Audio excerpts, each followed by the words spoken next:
Andrew and Tristan Tate aren't creating a cult. They are presenting real scenarios with real life consequences that are making people think about the actions of their life. And when you make people think, it's extremely dangerous. Is money important to you? Brother, money hasn't been important to me since I had 80 grand in the bank. Because I looked at 80 grand in the bank and I looked at how much I was spending. I said, okay, I have 6 months of expenses. Yeah. And I was like, that's enough for me to turn my life around.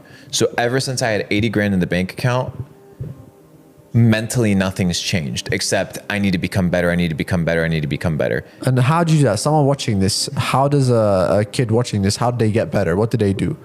Step one, is it money? Is it? It's brother, it's your mind. It's like, how do you think about yourself? Yeah. Right? When you go and you eat McDonald's, do you eat McDonald's understanding that the reason you're eating McDonald's is because you've been conditioned to eat McDonald's like a peasant? Or do you understand and have enough self-worth, right, to be like, I'm not gonna fill my body with shit? So what I've come to realize is a lot of people are forcing themselves to do good things. They're forcing themselves to get educated. They're forcing themselves to train. They're forcing themselves to go out and have conversations with people, or enjoy the sunlight, or exercise, or have a healthy routine, instead of becoming the type of individual that enjoys those things. And the way that you become the individual that actually enjoys these things that are healthy is by realizing that all of these things will lead you to making more money, that all these things will lead you to finding better relationships, to being more happy, to being a better rounded individual. So instead of forcing yourself to get educated, instead of forcing yourself to eat healthy, ask yourself, why is it that I don't enjoy these things? Yeah. And answering that question is the most important thing, because you need to address that. Like, you not exercising is like, what the fuck's wrong with you? You're the problem. Yeah. Like, what is wrong with you here that is telling you, nah? Yeah, why am I not doing it? And that's the question, is because if not, you're going to be the guy that's always fighting against your mind. You want your mind to be on your side.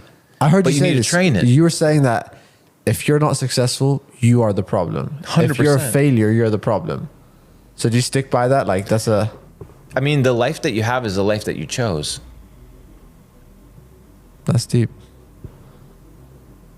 It is.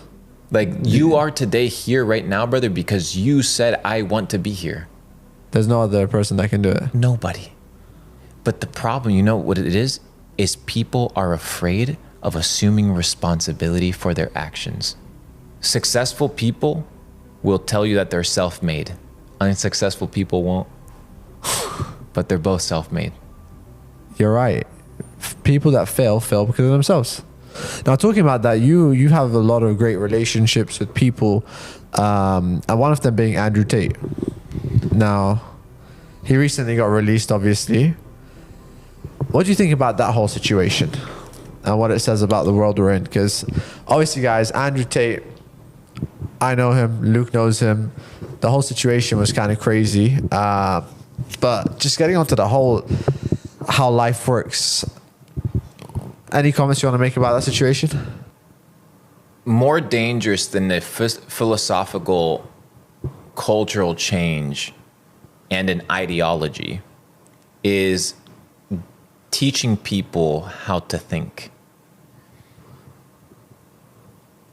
Andrew and Tristan Tate aren't creating a cult. They are presenting real scenarios with real life consequences that are making people think about the actions of their life. And when you make people think, it's extremely dangerous.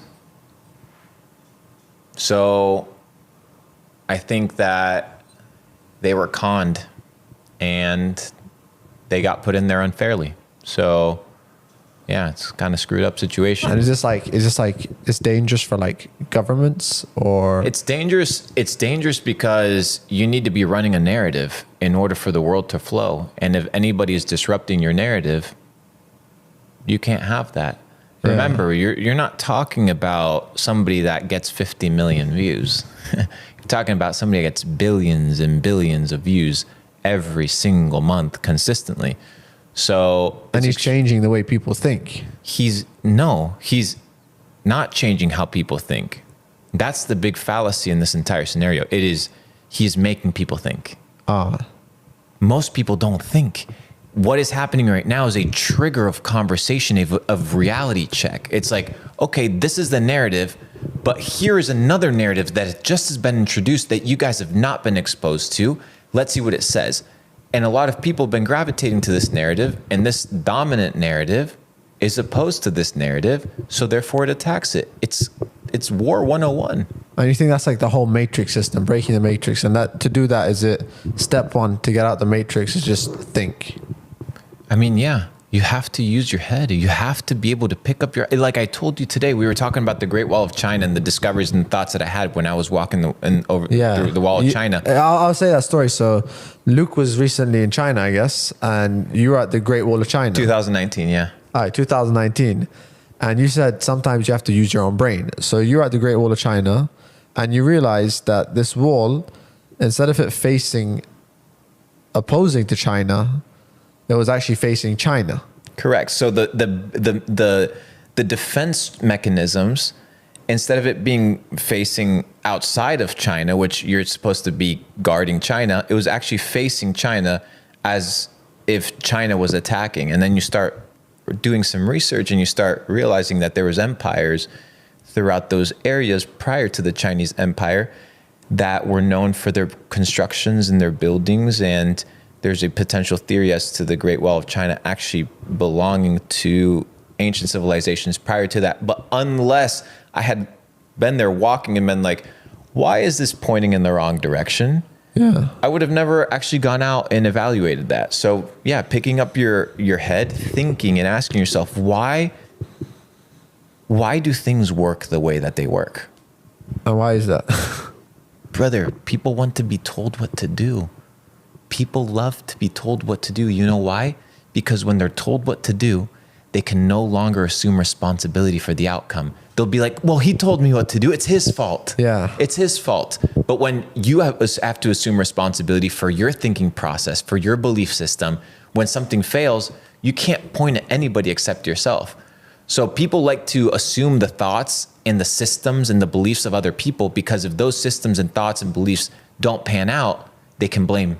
And you think that's like a problem, like we're in this whole, like, it's a system we put in schools. We got fear. We don't want to take accountability. Real world, same thing, right? It's just a problem ground up. Yeah, it's from the beginning all the way to the top.